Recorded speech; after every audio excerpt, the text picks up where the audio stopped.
Hi, everyone. Thanks for joining today. Mike Vannoy, Vice President of Marketing at Asure.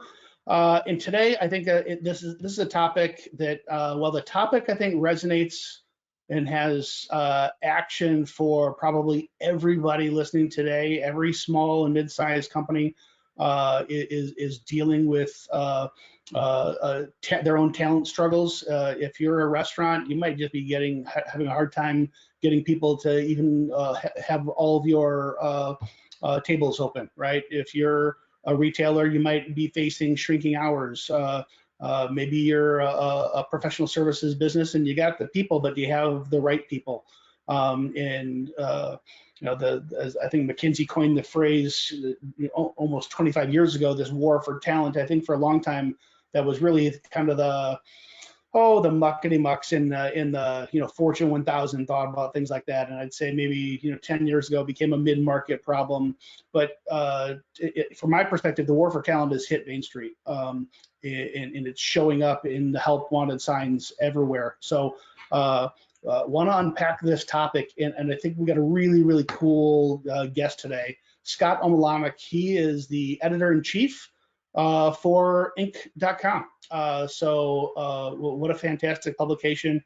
Tons of great content for small businesses and growing businesses.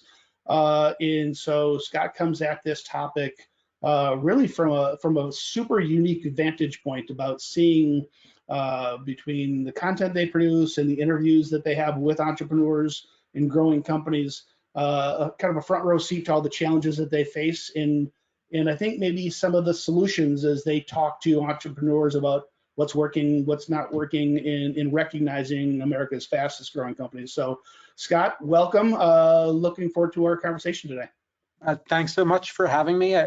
Honored to be here, excited to talk about what is an absolutely crucial topic for entrepreneurs everywhere and of every scale.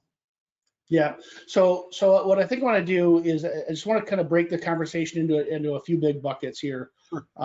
And so as we think about how do we attract better talent, how do we attract the right talent, topics of compensation and recognition, training, flex work, time off. Let's kind of touch on each of these buckets. And as interesting said, as you and I were chatting before this meeting, I think we're all in the same storm, not the same boat, right? So some of these solutions that we're going to talk about might fit for one party, but not for another. That's absolutely right. Yeah. I think one of the things that gets lost in a larger conversation or the larger media conversation or the headline is that every company is different. Every company has different needs, and of course, all of that drives or should drive decisions that are best for the company, not necessarily what the headline is in social media or what you see while you got CNBC on in the background scrolling across the bottom of the screen, right? Right. So I think that's an important caveat for you to offer because we all do different things. That's right. That's right. So hopefully some of the topics we talk about will certainly the buckets we're going to talk about. This first one, fair pay. Not only is there things to unpack here around how to attract and recruit and hire the right people, the right talent, but these are also some really timely topics. Some of it is legislatively driven, but I'd say legislatively driven as a result of kind of a sea change in how I think there's a shifting in power,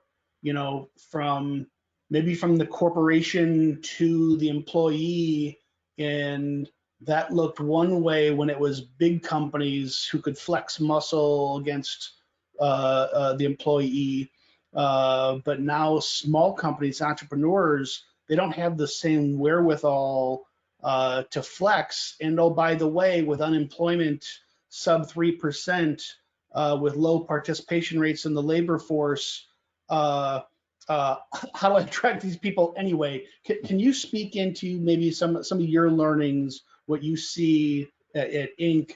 around maybe best practices around fair pay for attracting talent? Yeah, I think, the first thing to think about is that there is legislation that exists that, in many places that requires equitable pay for equitable work, right? And that's just one thing to keep in mind, and that legal need might drive a lot of people, but I'd urge folks to think about the fact that, do you want employees talking among each other? And that's what happens whether you like it or not. And one finding out they're compensated vastly different than another for essentially the same role. And of course, when issues of gender or other demographic considerations are in play, that even becomes more of a difficult thing. So beyond any of the stuff that we might talk about at some of the more progressive workplaces, Inc. visits, we should think about, is everyone fairly paid? And if not, and fairly paid relative to someone else at their position, fairly paid relative to someone else outside of the company in a similar position, because that's an opportunity for them to leave if they're not. And so I think we automatically, as owners and founders and entrepreneurs, we have a win at all costs mentality and a knee-jerk zero sum, and that more money out the door is just more money out the door, and that's not always the case, right? So if we just start with that, here at Inc. and its parent company Mansueto Ventures, we do a pay equity audit. We're a mid-sized company. Smaller companies can't necessarily afford to do that, but as the head of an organization, you can make an assessment of whether folks are adequately compensated.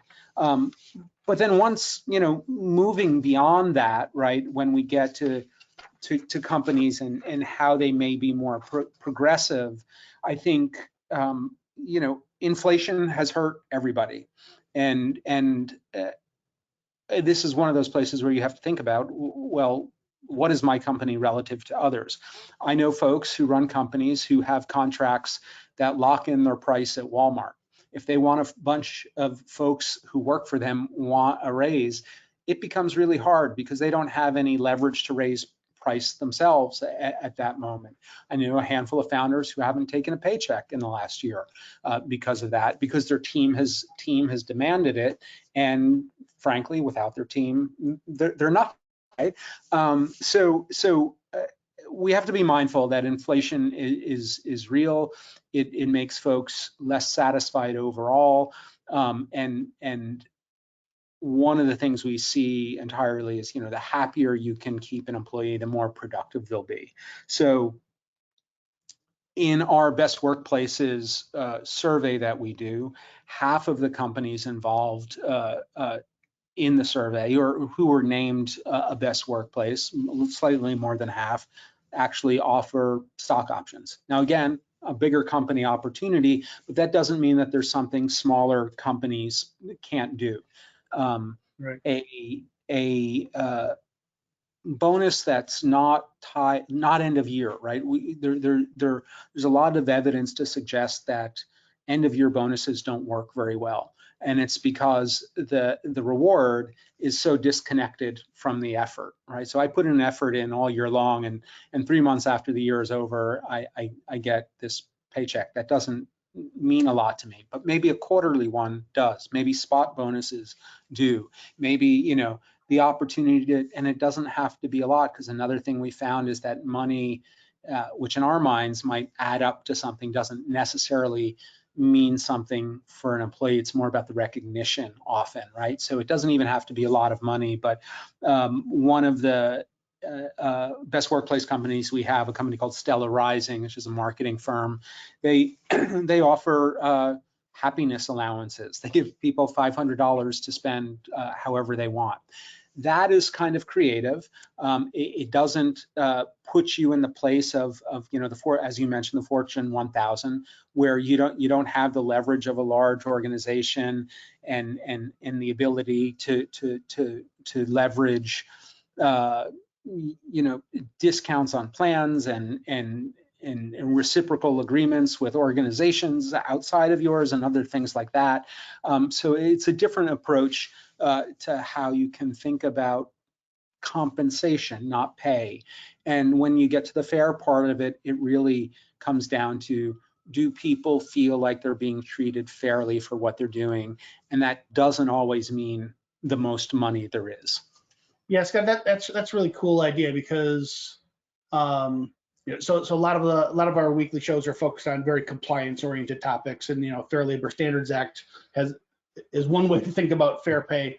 But in this context, it's about attracting talent and retaining talent and making this is more of, does the employee feel that this is fair, not by some necessarily legal standard, right? And so we just know if I was to give you $100 bill in a meeting saying, hey, Scott, you did an amazing job on that project, just want to say thanks, and hand you a $100 bill. Compare that versus an extra $100 in a line item on your pay stub.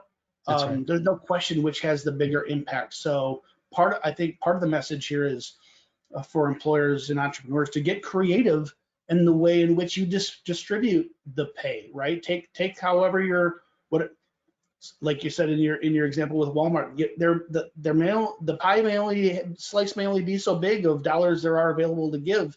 You might have to get creative in how you divvy that slice of pie up.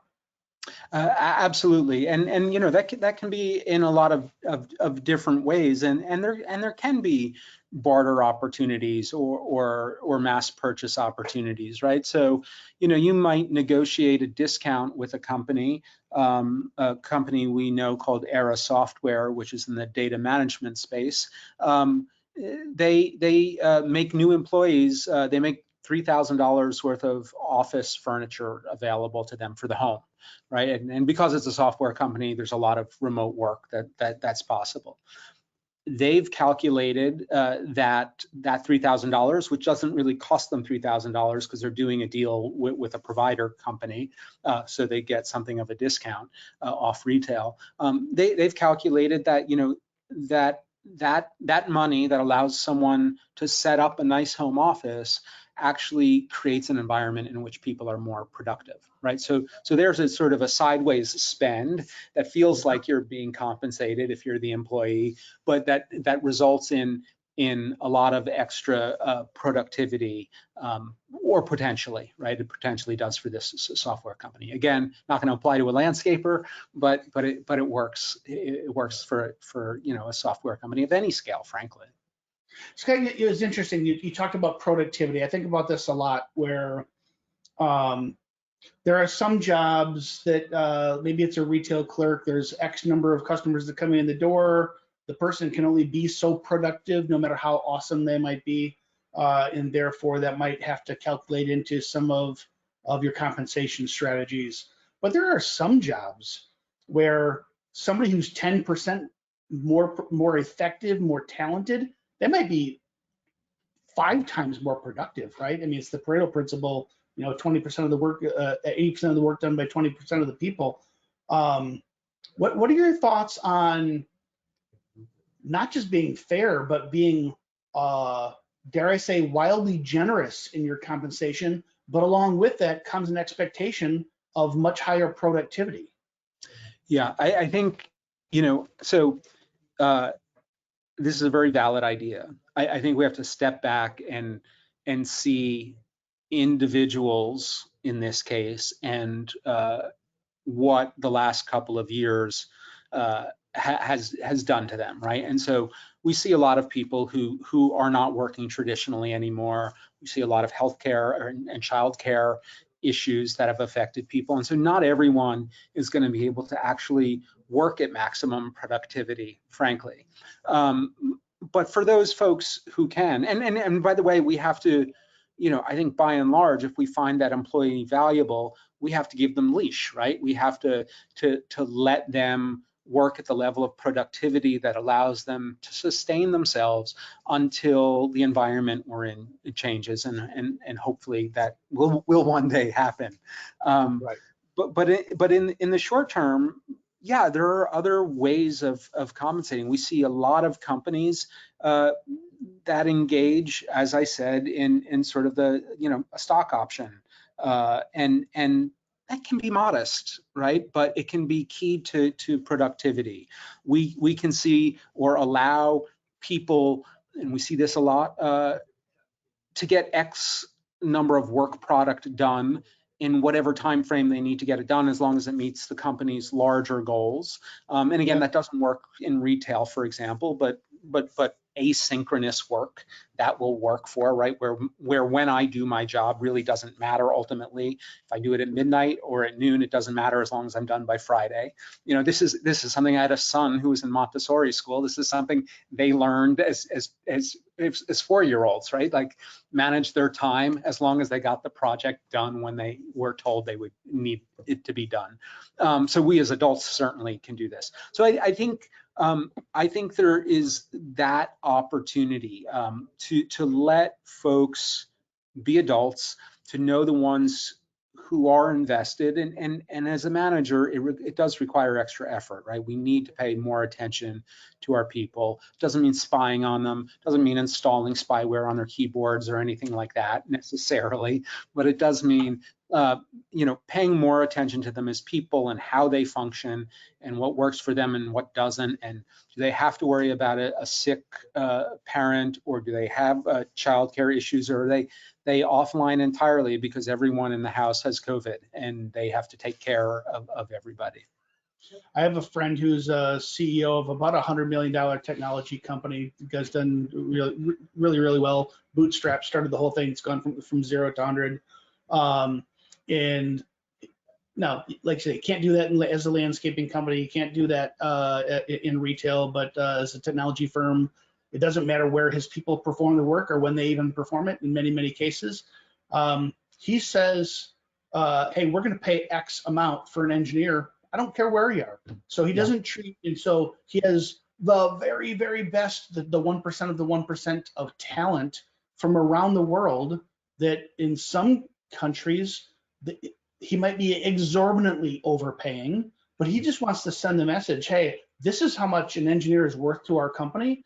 And maybe if you live in Silicon Valley, maybe that's just average. Maybe if you live someplace on the other side of the globe or in a different hemisphere, you could be rich beyond your wildest dreams. But it creates this feeling of equity and value. And it's not just the skill level. People are passionate behind the brand and the mission, and the productivity that he gets is insane, right? So it's not, hey, I'm going to pay you more, I'm going to press the thumb down on you harder. It's, this is our strategy, and just being really transparent about what that is. Lots of different ways to approach this fair pay issue. You said something that I think is also often overlooked, that is really important, and that is mission, right? And it is remarkable throughout history what people have done, not for pay, but for passion and cause, right?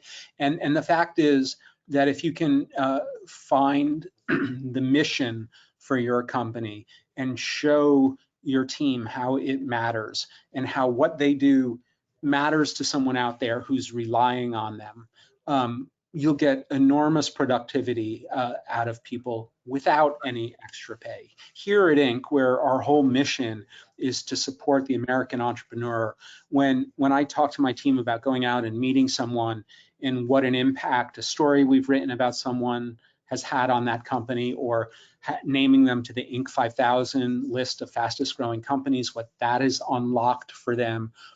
And then I come back and I tell folks that story. It's far more energizing than a few extra dollars in the check, right, in the direct deposit. So if you can find your own version of what the mission is, for us, it's to support the people who are creating the future. I previously worked at a brand, ran a brand called This Old House Ventures, which is the parent company of the television show This Old House, which has been on television for 40 some odd years now. The recognition there is that what we were doing was helping people create safe spaces for their families, right? Like, that was our mission. When you started to think about that and what that really meant, what it means to have a safe space for your family, not to do a fancy remodel, which is what you'd think if you just like glossed it, had a gloss of the brand, but really, like, what at the core we did was that changes things. You know, I talked to someone a couple of weeks ago that runs a staffing firm, and you know, at first when we had this conversation, he's like, I run a staffing firm. I put bodies in seats. And then we started to talk about it, and he came around to this understanding that he was giving people opportunity and helping companies be their best, right? And suddenly, through that lens, it's a very different conversation and an exciting one, and it has nothing to do with money, and that's great, right? It's a form of compensation that has nothing to do with money.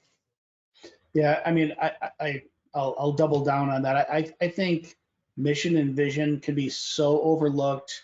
You know, if you're older than a certain age, you remember in the malls, the accessories stores where they had the posters of all the inspirational quotes with eagles soaring and, you know, people shaking hands saying the customer is our number one priority. Meanwhile, the clerk doesn't make eye contact with you. They're on their cell phone, right? It's like they don't, if you're not living out those values, they mean nothing. But if you really dig deep and declare your mission and your vision and your values, much more importantly, if you live them out, if you act them out, you're going to draw the right kind of people in because, you know,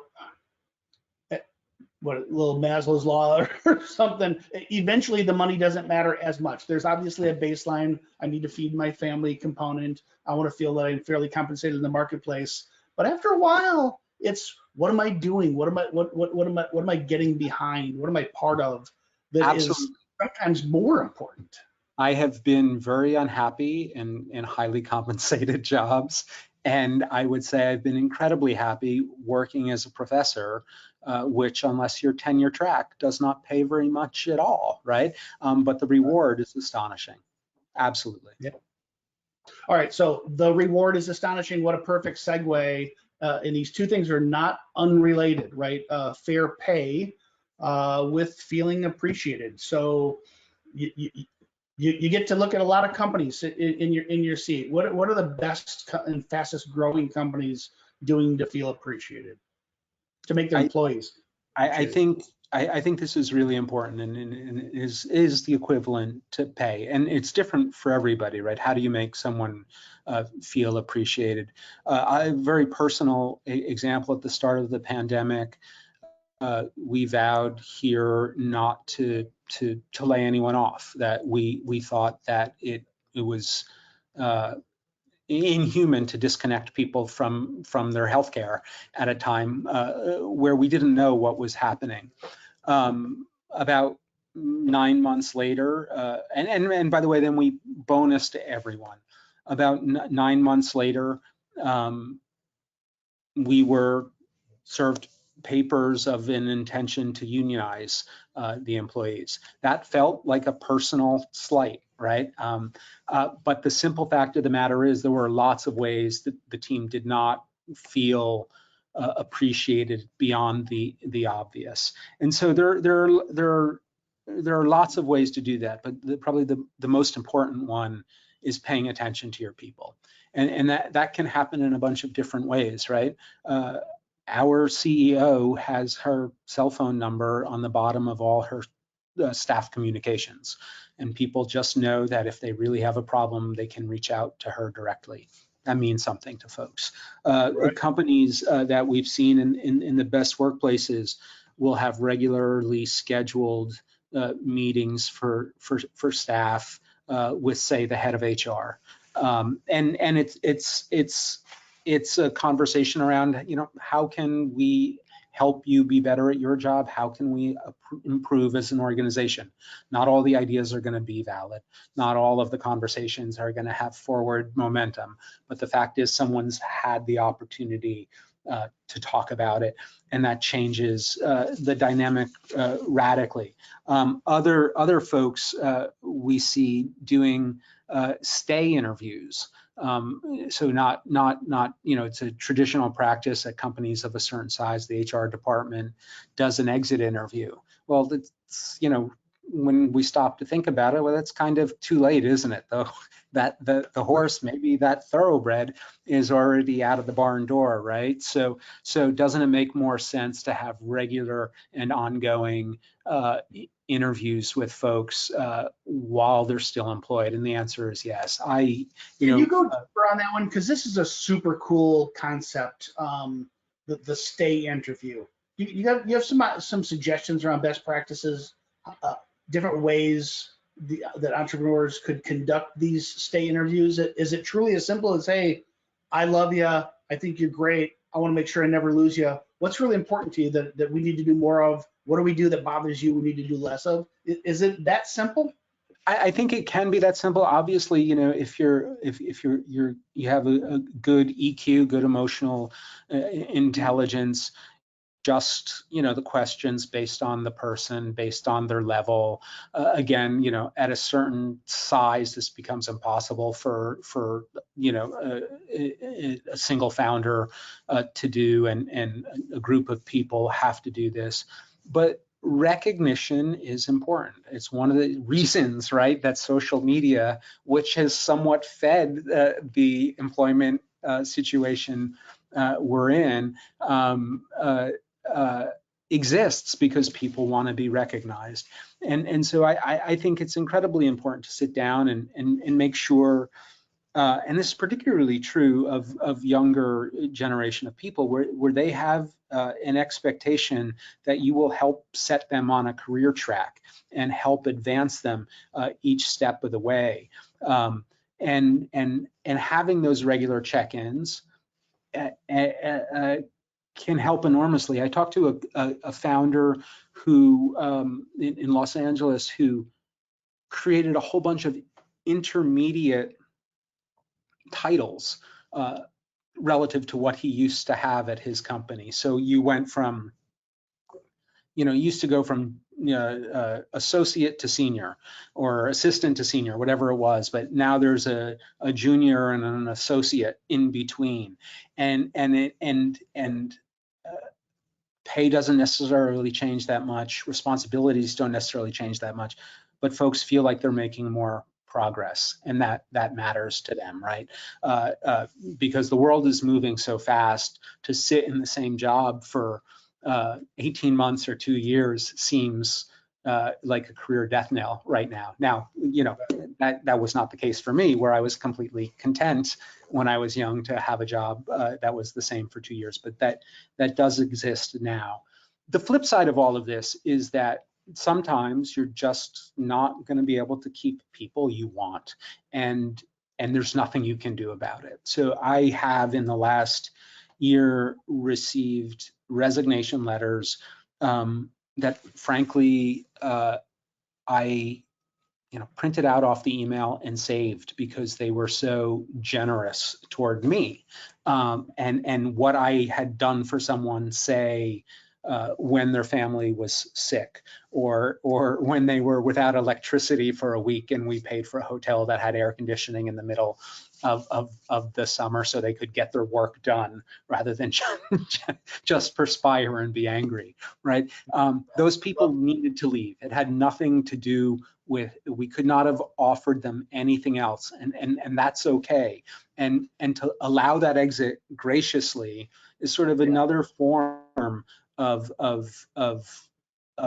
good management, good appreciation, and even good compensation, because that person, having had a good experience with you, being allowed to go gracefully with a cocktail party or whatever you want to do for them, but not with anger, makes them a marketer for the company, essentially. There'll be someone who is comfortable recommending friends to you. They may want to come back one day.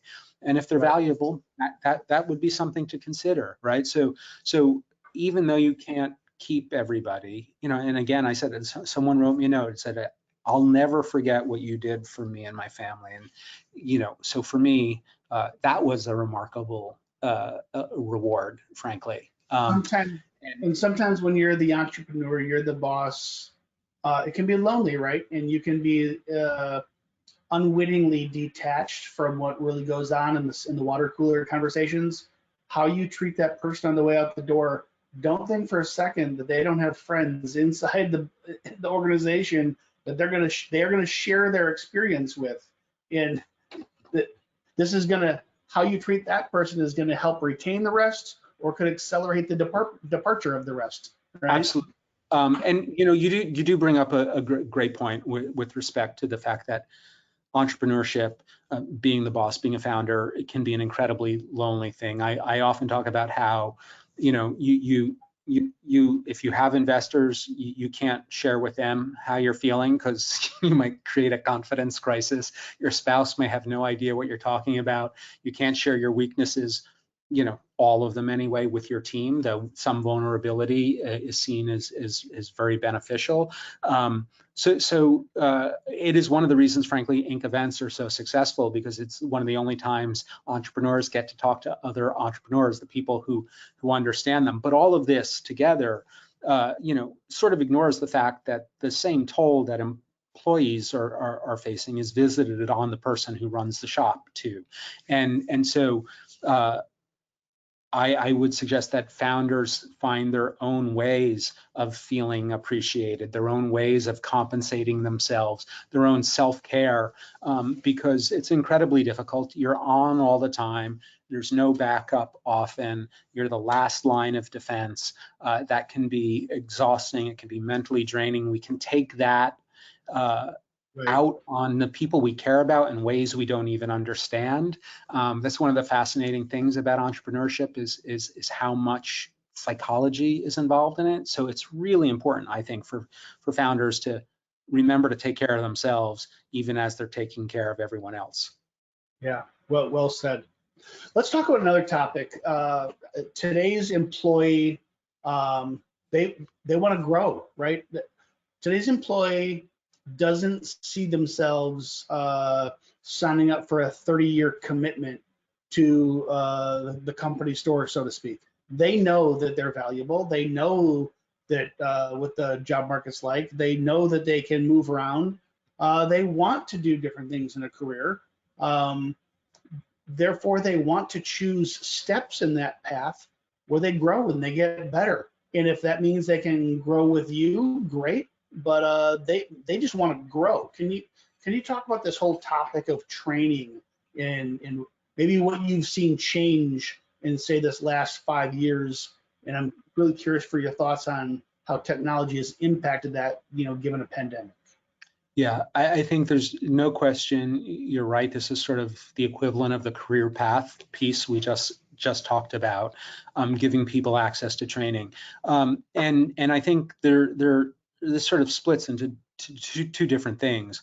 One is training so they can do their job more effectively, and there's a obvious payback for you when that's the case. And whether that's sales training or training on software or things like that, that's incredibly helpful. I think there's another opportunity with training, and that's a little bit broader and might more traditionally fall under sort of tuition reimbursement or something like that.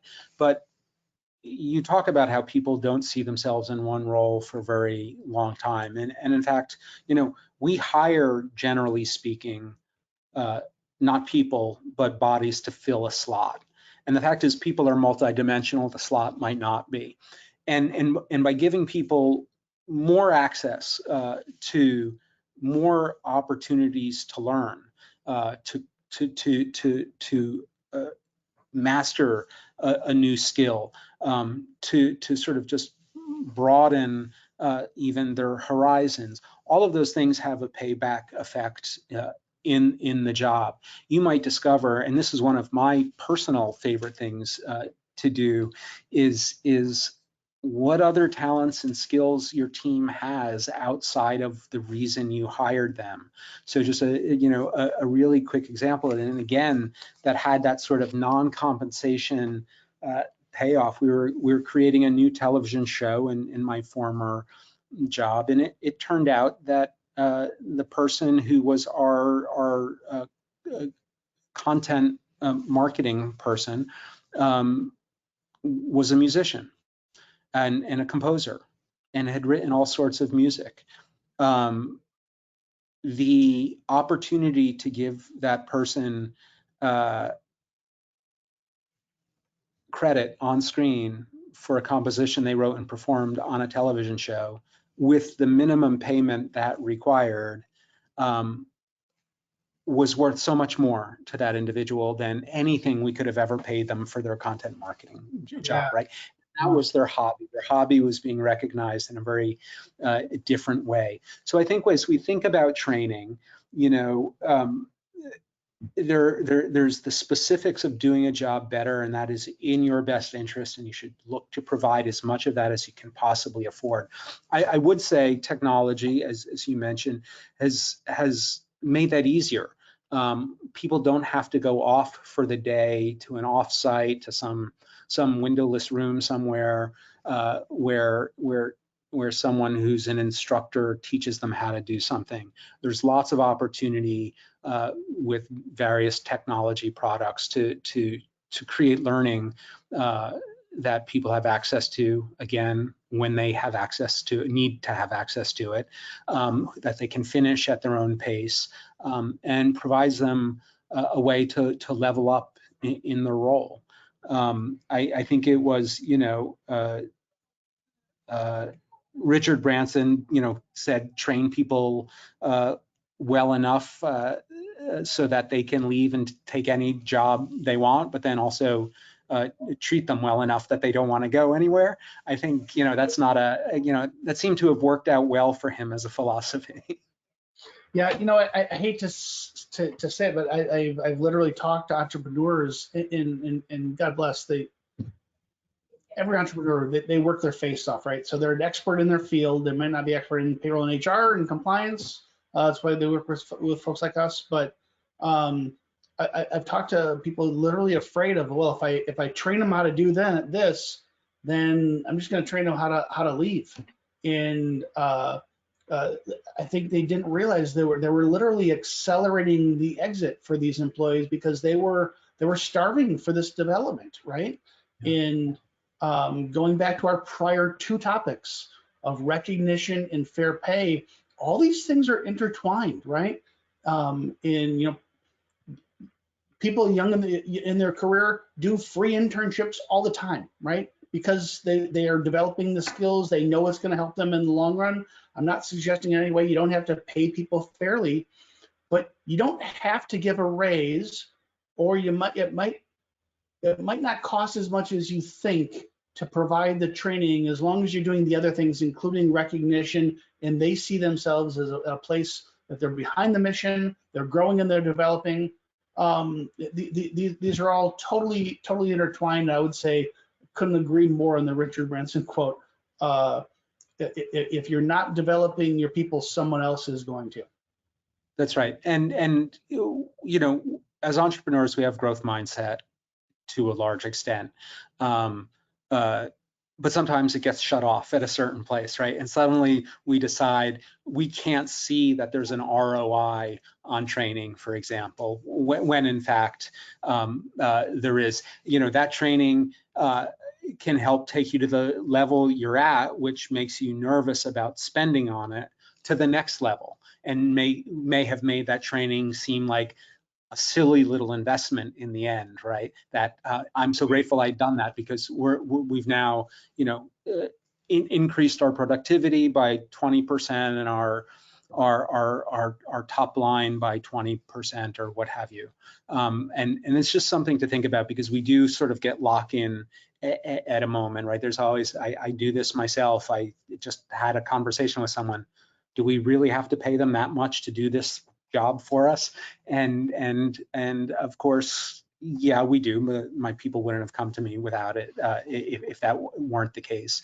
And by not fighting over those few dollars, we created a lot of goodwill. It's, by the way, just really quickly, another thing we often do here is we'll have a start date for somebody that just seems to make sense with the calendar. And then often not have them officially start, you know, for a week, and so essentially it's a paycheck, and in that time there's some onboarding and stuff like that ultimately. So it's not just money out the door, but again, it creates a buffer for folks, creates a little goodwill, and it lets them know that this is not just a transaction, but something more valuable than that. That's interesting.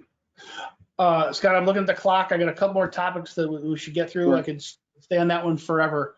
I think training is perhaps one of the most underrated, undervalued things that entrepreneurs need to do more of. So talk to us about time off.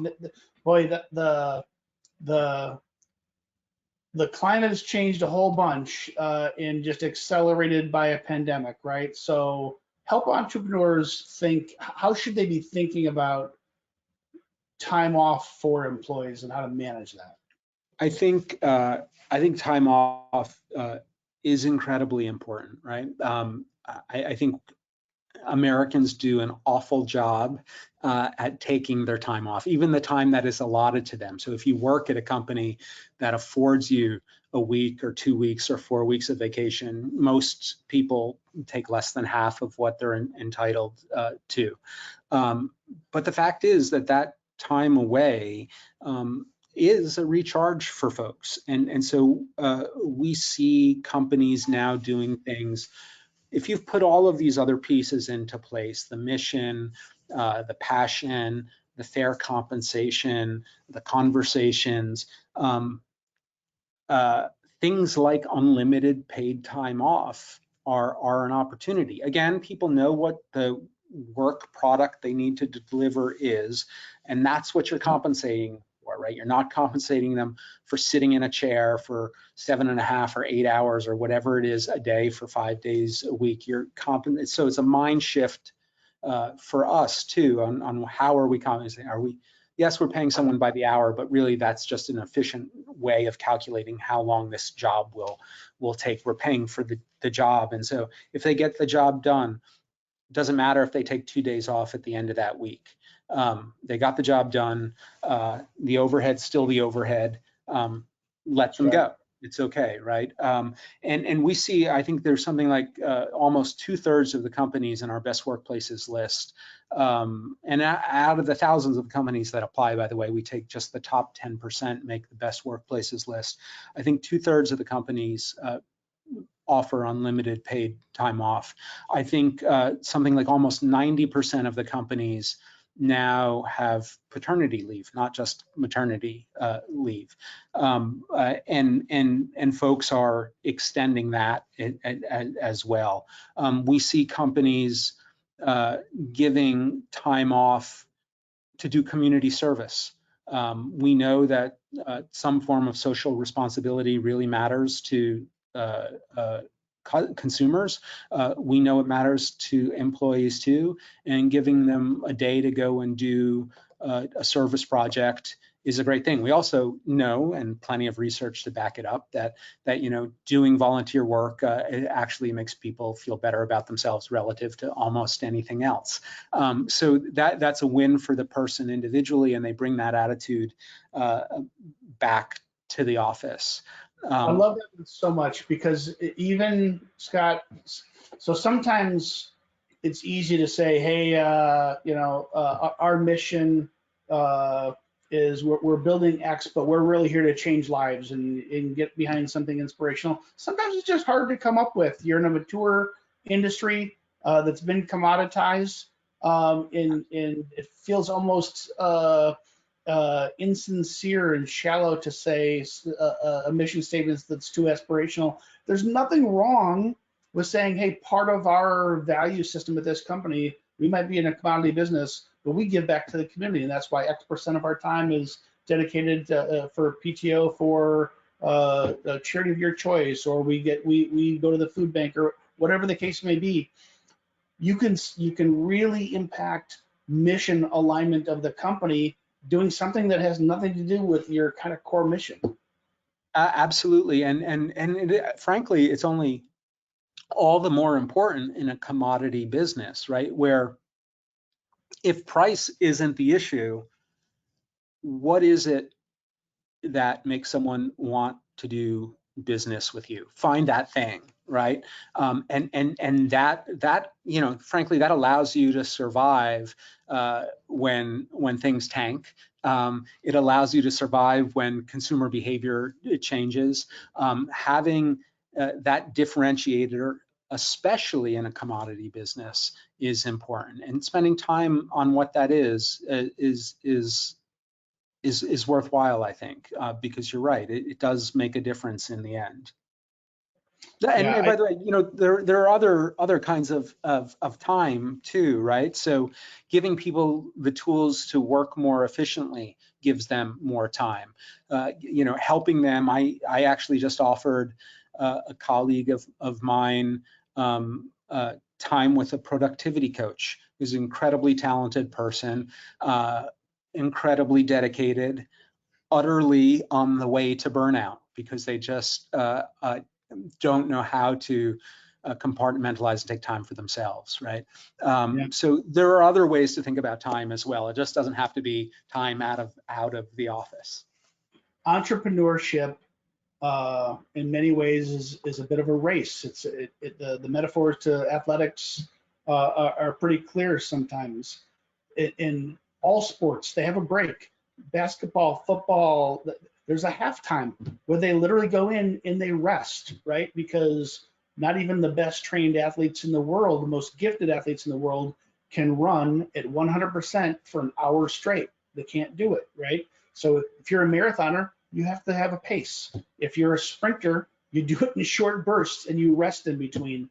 And I think we have to have that same mentality at work. Yeah, I mean, there was Wilt Chamberlain, but there hasn't been Wilt Chamberlain since Wilt Chamberlain, right? who actually played more minutes on average than were in a game because of overtime. But you're absolutely right. There's another aspect really quickly though of entrepreneurship too. So not only is it a race, and this to me is one of the positives, is that you are an entrepreneur because you are a creative person. You had an idea. You figured out how to get that idea off the ground. You figured out how to convince people your idea was valuable. You figured out how to price for that. You figured out how to get other people aligned with you to execute on that idea. You're a very creative person. This is just one more way you have to access your creativity. Everything we've talked about today is just one more, way of executing one of the fundamentals you already have. And so I'm optimistic for everybody who's a successful entrepreneur that this is just another thing to crack, and your creativity will help you crack it. Yeah, agree. Let's talk about flexible schedules. So we've done a lot of content, blogs, ebooks, white papers, videos, lots of webcasts like this talking about this subject. From your perspective, you get to see the most successful, the fastest growing, the best places to work, small and mid-sized companies. What are you seeing for the best in class when it comes to flexible schedules in location? As possible, right? That's the answer, as possible. Mindful of the fact that not all businesses are the same. My spouse is a gynecologist. She can't do what she does from a remote location, right? A server at a restaurant can't do that job from a remote location. And in fact, different jobs in different departments within a company will have different requirements. But we do see where it's possible, flexible schedule, asynchronous work hours, using tools and technology that let you work together while apart, are valuable to a lot of people. There are going to be folks who want to be in a city and want to come to the office. I like being in the office. I don't like having my home be my office. I like the separation of the two. Other people aren't that way. Other people are earlier in the arc of their career and their lives, frankly, where moving around the globe might be the most interesting thing to them. And if they're allowed to do that, they're a willing and very dedicated employee. It can work. We are in the process right now of telling the story of an American company that had probably 3/4 of its employees in Ukraine. And when the war started, obviously most of them left the country. They now have offices, or not offices, they have employees, I should say, all over the globe, staying in different places. They're still making it work. They still made the Inc. 5000 despite that. So it's possible. People have an expectation suddenly, and again, this is just the work-life balance or imbalance, the idea that I have to follow my bliss even as I have to make a paycheck, and my willingness as an employer to give them the bandwidth to do both of those things that ultimately pays off for me. Again, not everyone can do that. You're on a production line and a quality assurance manager, you've got to be there. But if you're on the marketing team, maybe you don't need to be. If you're on the software team, maybe you don't need to be. And so you have to look at each department you have, what your industry is, what your responsibilities are, and then make the decisions on a case-by-case basis, frankly. That's how I would think about the remote work movement. Yeah, so we've done studies on this where you look at employee engagement, and if you have on one end full-time work only, if you work in the office only, another one is work from home only, they're about the same level of employee engagement. The highest level of employment engagement is in the middle, where there's flexibility.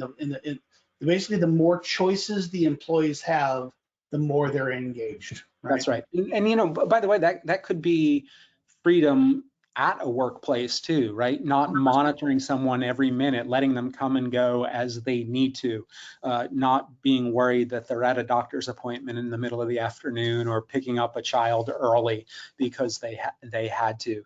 I think flexibility is the most important thing in the schedule and location equation. It's the only right answer, frankly, now.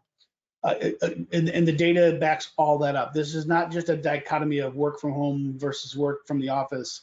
The word is flexibility, and it's all of it. It's the hours you work. It's, hey, I mean, during a pandemic, I might have had loved ones that I couldn't, maybe I was quarantined, I couldn't leave, but there's still aspects of my job I could have done remotely. Maybe it's not COVID related, but I just have other responsibilities in this crazy world we're living in right now that I can still put in my 40 hours a week, my 30 hours a week, whatever it is. It just has to be at different times. I can still come in, right? So there's lots of solutions.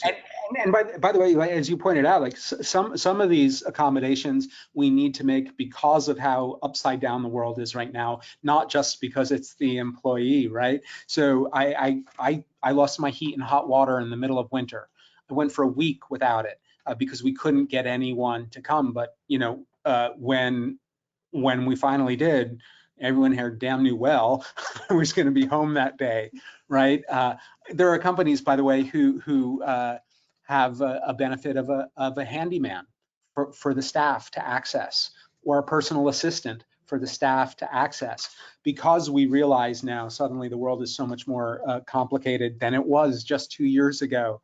And that employee who can help the other employee, you know, suddenly pays itself. I don't have to be home for the heat and hot water guy if the company has a handyman to do it for me. Right. Amazing. Right. If I had to summarize here, because I know we're at time, the way employers, entrepreneurs should be thinking about whether it's fair compensation, recognition, training, time off, flexibility of schedules and location. I think the word is creativity, and I think you hit the nail on the head, Scott. Most entrepreneurs are creatives. They're creating something from nothing, and I think we need to apply that same level of creativity for how we treat employees, how we align them to missions, how we recognize them, pay them, develop them, and give them as many options as possible. Is there anything you'd want to say in closing? Yeah, I other than to agree with your agreement. No, you know, there was a time when an MBA might have seemed like the most valuable business degree. Nowadays, it feels like it's a certified social worker's degree that might be more valuable. But ultimately, really what it is about, doing what you do best. And part of that is that creativity, and then acknowledging the human in everything else, right? And that people are just people. Sure, there are going to be those who take advantage of you, just as there are going to be those who give you that extra effort, and that's part of it. But in all of it, we've just got to acknowledge that we're working with and for and among people. They're unpredictable, but ultimately the best success with unpredictability is to have the creative solution when you need it, and that is exactly what every entrepreneur I've ever met has had. Yeah, very good. Scott, in closing, anything you'd want to say about you or your role at Inc. and how you help growing companies?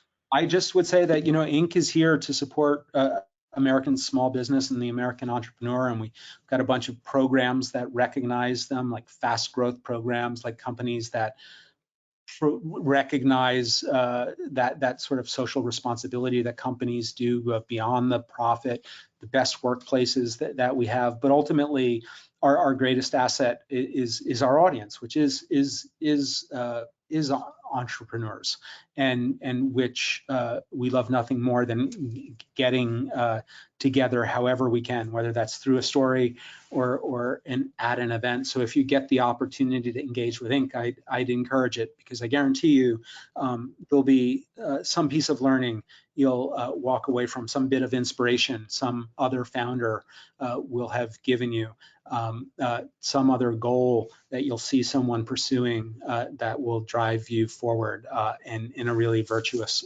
circle.